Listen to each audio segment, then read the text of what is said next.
আকাশবাণী খবর পড়ছি চঞ্চল ভট্টাচার্য। প্রথমে বিশেষ বিশেষ খবর। প্রধানমন্ত্রী আজ ব্রাজিলের রিও ডি জেনেরোতে G20 শিখর সম্মেলনে যোগ দেবেন। সম্মেলনের ফাঁকে তিনি বিশ্ব নেতাদের সঙ্গে পৃথক পৃথক বৈঠক করবেন। মহারাষ্ট্র ও ঝাড়খণ্ড বিধানসভা নির্বাচনের দ্বিতীয় দফার প্রচারাভিযান আজ শেষ হচ্ছে। বিভিন্ন দলের শীর্ষস্থানীয় নেতৃবৃন্দ দলীয় প্রার্থীদের সমর্থনে শেষ মুহূর্তের প্রচারাভিযানে ভোটারদের মন জয়ে সব রকমের চেষ্টা চালাচ্ছেন। কেন্দ্রীয় স্বরাষ্ট্রমন্ত্রী নতুন দিল্লিতে সরকারি আধিকারিকদের সঙ্গে মণিপুরের আইন শৃঙ্খলা পরিস্থিতি নিয়ে উচ্চ পর্যায়ের বৈঠক করেছেন। শ্রীলঙ্কা সরকারের নতুন মন্ত্রিসভা আজ শপথ গ্রহণ করবে। মহিলাদের এশীয় চ্যাম্পিয়ন্স ট্রফি হকিতে ভারত জাপানকে ৩-০ গোলে হারিয়ে দিয়েছে। আসছে বিস্তারিত খবরে। প্রধানমন্ত্রী নরেন্দ্র মোদী আজ ব্রাজিলের রিও ডি জেনেরোতে G20 শিখর সম্মেলনে যোগ দেবেন। সম্মেলনের ফাঁকে তিনি বিশ্ব নেতৃবৃন্দের সঙ্গে পৃথক পৃথক বৈঠক করবেন। মার্কিন রাষ্ট্রপতি জো বাইডেন এবং চীনা রাষ্ট্রপতি শি জিনপিং এর সঙ্গেও তার বৈঠক হওয়ার কথা। আগামীকাল পর্যন্ত বৈঠকের একগুচ্ছ কর্মসূচি রয়েছে তাঁর।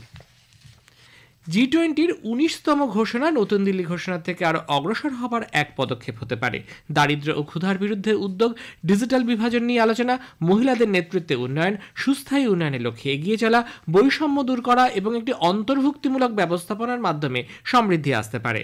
আকাশবাণী সংবাদের সঙ্গে এক আলাপচারিতায় ভারতের শেরপা অমিতাভ কান্ত এই ঘোষণার প্রসঙ্গে বলেছেন, ব্রাজিলের নেতৃত্বে ক্ষুধা ও দারিদ্র্যের বিরুদ্ধে বিশ্বজুড়ে জোট বাঁধতে হবে। G20-র অধীনে শেরপা এবং কার্যনির্বাহী গোষ্ঠীর আলোচনার চূড়ান্ত রূপ হল শীর্ষ সম্মেলনের ঘোষণা। ব্রাজিলের রাষ্ট্রপতির সাফল্য নির্ভর করবে এ বছরের ঘোষণার মূল অগ্রাধিকারগুলির বিষয়ে যে ঐক্যমত্যে পৌঁছানোর ওপর সে দেশের রাষ্ট্রপতির সাফল্য কতটা রয়েছে। নাইজেরিয়ার অর্থনীতিতে ভারতীয়দের যথেষ্ট অবদান রয়েছে বলে প্রধানমন্ত্রী নরেন্দ্র মোদী মন্তব্য করেছেন। সে দেশের রাজধানী আবুজায় গত সন্ধ্যায় ভারতীয় সম্প্রদায়ের উদ্দেশ্যে তিনি ভাষণ দেন। শ্রী মোদী বলেন, সে দেশে বসবাসরত প্রত্যেক ভারতীয় এদেশকে গর্বিত করেছে। ভারতীয় সংস্থাগুলি নাইজেরিয়ার অর্থনীতিকে আরও শক্তিশালী করে তুলেছে। ভারতীয়রা নাইজেরিয়ার যোগাভ্যাসকে জনপ্রিয় করেছেন। সে দেশের জাতীয় টেলিভিশনে যোগব্যায়াম বিষয়ক একটি সাপ্তাহিক অনুষ্ঠান সম্প্রচারিত হয়। নাইজেরিয়ায় জাতীয় পুরস্কারে ভূষিত হওয়ার পর শ্রী মোদী রাষ্ট্রপতি বোলা আহমেদ টিনুবু এবং সে দেশের জনসাধারণকে ধন্যবাদ জানিয়েছেন। मैं इस सम्मान को विनम्रता और आदर भाव से स्वीकार करता हूं और इस सम्मान को 140 करोड़ भारतवासियों और भारत नाइजीरिया की गहरी मित्रता को समर्पित करता हूं।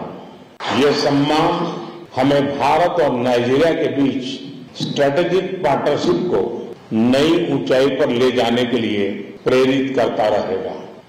আগেই জানানো হয়েছে, শ্রী মোদীকে গতকাল grand commander of the order of Niger বা জিকন সম্মান প্রদান করা হয়েছে। ব্রিটেনের রানী এলিজাবেথের পর প্রধানমন্ত্রী মোদী হলেন এই সম্মানে ভূষিত দ্বিতীয় বিদেশি রাষ্ট্রনেতা। নাইজেরিয়ার বন্যা দুর্গতদের সাহায্যার্থে ভারত 20 টন মানবিক সহায়তা পাঠাচ্ছে বলে প্রধানমন্ত্রী জানান। ব্রিক্সের অংশীদার দেশ হওয়ার জন্য সে দেশকে অভিনন্দন জানিয়েছেন তিনি। এর আগে আবুজায় রাষ্ট্রপতি ভিলায় সে দেশের রাষ্ট্রপতির সঙ্গে তিনি বৈঠক করেন। দুদেশের কৌশলগত অংশীদারিত্ব এবং দ্বিপাক্ষিক সম্পর্ক বৃদ্ধির বিষয় নিয়ে উভয় নেতার মধ্যে মতবিনিময় হয়। বিদেশ মন্ত্রক জানিয়েছে, বাণিজ্য, বিনিয়োগ, শিক্ষা, জ্বালানি, স্বাস্থ্য, সংস্কৃতি এবং উভয় দেশের জনসাধারণের সম্পর্ক নিয়ে বৈঠকে আলোচনা হয়েছে। মহারাষ্ট্র ও ঝাড়খণ্ড বিধানসভা নির্বাচনের দ্বিতীয় দফার প্রচারাভিযান আজ শেষ হচ্ছে। এনডিএ এবং INDI জোটের শীর্ষস্থানীয় নেতৃবৃন্দ দলীয় প্রার্থীদের সমর্থনে শেষ মুহূর্তের প্রচারাভিযানে ভোটারদের মন জয়ে সব রকমের চেষ্টা চালাচ্ছেন। বিজেপির সর্বভারতীয় সভাপতি জেপি নাড্ডা গতকাল ঝাড়খণ্ডের গোমিয়াতে JMM সরকারের সমালোচনা করেন। তিনি বলেন, ঝাড়খণ্ড গঠনে বিজেপির গুরুত্বপূর্ণ ভূমিকা ছিল। অন্যদিকে ঝাড়খণ্ড মুক্তি মোর্চার ঊর্ধ্বতন নেতা মুখ্যমন্ত্রী হেমন্ত সোরেন রাজ্যের বিভিন্ন জায়গায় 6টি জনসভায় যোগ দেন। আরজেডি নেতা তেজস্বী যাদবও ধানবাদে একটি নির্বাচনী সভা করেন। শিবরাজ সিং চৌহান, হেমন্ত বিশ্ব শর্মা এবং চম্পাই সোরেন সহ বিজেপি এবং এনডিএ জোটের নেতৃবৃন্দ দলীয় প্রার্থীদের সমর্থনে প্রচারে যোগ দেন। কেন্দ্রীয় মন্ত্রী ঊর্ধ্বতন বিজেপি নেতা অমিত শাহ গতকাল নাগপুর, ওয়ার্ধা এবং গড়চিরোলিতে জনসভা করেন।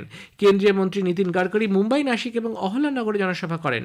এনসিপি নেতা অজিত পাওয়ার পুনে, সাতারা এবং কোলহাপুরে নির্বাচনী জনসভায় যোগ দেন। অন্যদিকে কংগ্রেস সভাপতি মল্লিকার্জুন খাড়গে নাগপুরে এক জনসভায় বিজেপির সমালোচনা করে বলেন, এই দল মানুষের মধ্যে ভাগ করে শাসন করতে চায়।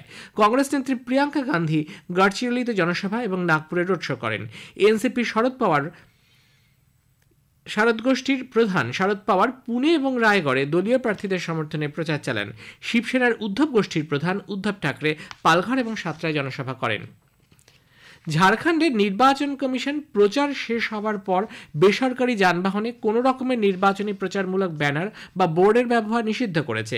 মুখ্য নির্বাচনী আধিকারিক কে রবিকুমার জানিয়েছেন, এ ব্যাপারে জেলা প্রশাসনকে কড়া নজরদারি চালাতে বলা হয়েছে। রাজ্যের 14,218টি ভোট গ্রহণ কেন্দ্র এলাকায় 31টি বুথে বিকেল 4টে এবং বাকি কেন্দ্রগুলিতে বিকেল 5টায় আজ নির্বাচনী প্রচার শেষ হবে। নাকা তল্লাশিতে রাজ্যের বিভিন্ন জায়গা থেকে 100 কোটি টাকার উপর বাজেয়াপ্ত করা হয়েছে। 85টি এফআইআর দায়ের করেছে পুলিশ। প্রচারাভিযান শেষ হওয়ার পর ভোটারদের কাছে ভোটদানের জন্য কোনো রকমের আবেদন না করতে নির্বাচন কমিশন ঝাড়খণ্ডের রাজনৈতিক দলগুলিকে নির্দেশ দিয়েছে। রাজ্যের মুখ্য নির্বাচন আধিকারিক কে রবিকুমার সমস্ত জেলা প্রশাসনকে এ বিষয়ে প্রয়োজনীয় ব্যবস্থা নিতে বলেছেন। তিনি জানিয়েছেন, দ্বিতীয় পর্যায়ের ভোট গ্রহণের জন্য ইতিমধ্যেই ভোটার স্লিপ দেওয়া হয়েছে। কেন্দ্রীয় স্বরাষ্ট্রমন্ত্রী অমিত শাহ গতকাল নতুন দিল্লিতে সরকারি আধিকারিকদের সঙ্গে মণিপুরের আইন শৃঙ্খলা পরিস্থিতির পর্যালোচনা করেছেন। আজও তিনি এ ব্যাপারে উচ্চ পর্যায়ের বৈঠক ডেকেছেন। শ্রী শাহ বলেন, রাজ্যের পরিস্থিতি নিয়ন্ত্রণে আনতে নিরাপত্তা বাহিনীকে সব রকমের ব্যবস্থা নেওয়ার নির্দেশ দেওয়া হয়েছে। এদিকে ন্যাশনাল পিপলস পার্টি এনপিপি মণিপুরের এন বীরেন সিং নেতৃত্বাধীন সরকারের ওপর থেকে সমর্থন তুলে নিয়েছে। দলের সভাপতি কনরাড সাংমা বিজেপির সর্বভারতীয় সভাপতি জগৎ প্রসাদ নাড্ডাকে এই সিদ্ধান্তের কথা ইতোমধ্যেই চিঠি লিখে জানিয়েছেন। আসামের কাছাড় জেলায় বরাক নদীর থেকে এক মহিলার দেহ উদ্ধারের ঘটনায় চাঞ্চল্য ছড়িয়েছে। ইম্ফল পুলিশ সূত্রে খবর, সোমবার কুকি জঙ্গিরা যে 6 জন মহিলাকে অপহরণ করেছিল দেহটি তাদেরই একজনের। বরিষ্ঠ তথ্য সেবা আধিকারিক তথা ভারতের প্রাক্তন রাষ্ট্রপতি ডক্টর এপিজে আব্দুল কালামের প্রাক্তন প্রেস সচিব এস.এম. খান প্রয়াত। বয়স হয়েছিল 67। নতুন দিল্লির একটি বেসরকারি হাসপাতালে তিনি শেষ নিঃশ্বাস ত্যাগ করেন। 1982 ব্যাচের এই আইআইএস অফিসার দূরদর্শনের মহানির্দেশক হিসেবেও কাজ করেছেন। পিআইবি, আরএনআই সহ তথ্য সম্প্রচার মন্ত্রকের নানা শাখাতেও সাফল্যের সঙ্গে দায়িত্বভার পালন করেছেন তিনি। পাশাপাশি কাজ করেছেন কেন্দ্রীয় তদন্ত ব্যুরো সিবিআইতেও। এ খবর প্রচারিত হচ্ছে আকাশবাণী থেকে।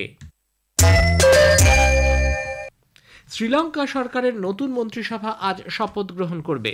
রাষ্ট্রপতি অনুরা কুমারা দিসানায়েকে শপথ গ্রহণ অনুষ্ঠানে উপস্থিত থাকবেন। স্থানীয় গণমাধ্যম সূত্রে জানা গেছে, ডক্টর হরিণী আমারাসুরিয়া প্রধানমন্ত্রী হিসেবে এবং বিজিথা হেরাত বিদেশমন্ত্রী হতে পারেন। মন্ত্রিসভায় 23 জন সদস্য থাকবেন।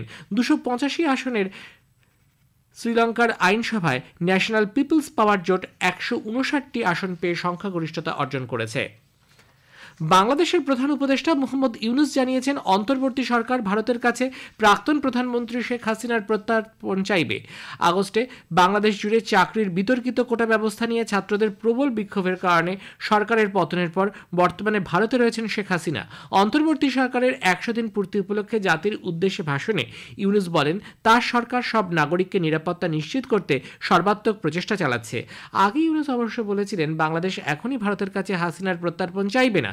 হাসিনা সরকারের বিরুদ্ধে বিক্ষোভের সময় ছাত্র ও শ্রমিক সহ প্রায় 1500 জন নিহত এবং 19,931 জন আহত হয় বলে তার দাবি। ভারত বাংলাদেশের সঙ্গে একটি স্থিতিশীল, সদর্থক ও গঠনমূলক সম্পর্ক বজায় রাখতে চায়। ঢাকায় সেন্টার ফর গভর্নেন্স স্টাডিজ এর উদ্যোগে গতকাল এক আলোচনা চক্রে বাংলাদেশের ভারতীয় হাই কমিশনার প্রণয় ভার্মা একথা বলেন। আজারবাইজানের বাকুতে COP29 জলবায়ু সম্মেলনে জলবায়ু পরিবর্তন প্রতিরোধে উন্নত দেশগুলির অর্থ প্রদানে অনীহার বিষয়ে ভারত অসন্তোষ ব্যক্ত করেছে। ভারতের পক্ষ থেকে সম্মেলনে বর্ধিত অধিবেশন শেষে শর্ম এল শেখে গৃহীত জলবায়ু পরিবর্তন সংক্রান্ত লক্ষ্যমাত্রা ও তার রূপায়ণের বিষয়ে এক বিবৃতি দেওয়া হয়। মহিলাদের এশিয়ান হকি চ্যাম্পিয়ন্স ট্রফিতে ভারত জাপানকে 3-0 গোলে হারিয়ে দিয়েছে। ভারতের পক্ষে নবনীত কৌর 1টি এবং দীপিকা কুমারী 2টি গোল করেন। এই সঙ্গে ভারত গ্রুপ লিগের 5টির সবকটি ম্যাচেই জয়লাভ করল। শেষে বিশেষ খবর আরও একবার। প্রধানমন্ত্রী আজ ব্রাজিলের রিও ডি জেনেরোতে G20 শিখর সম্মেলনে যোগ দেবেন। সম্মেলনের ফাঁকে তিনি বিশ্ব নেতৃবৃন্দের সঙ্গে পৃথক বৈঠক করবেন। মহারাষ্ট্র ও ঝাড়খণ্ড বিধানসভা নির্বাচনের দ্বিতীয় দফার প্রচারাভিযান আজ শেষ হচ্ছে।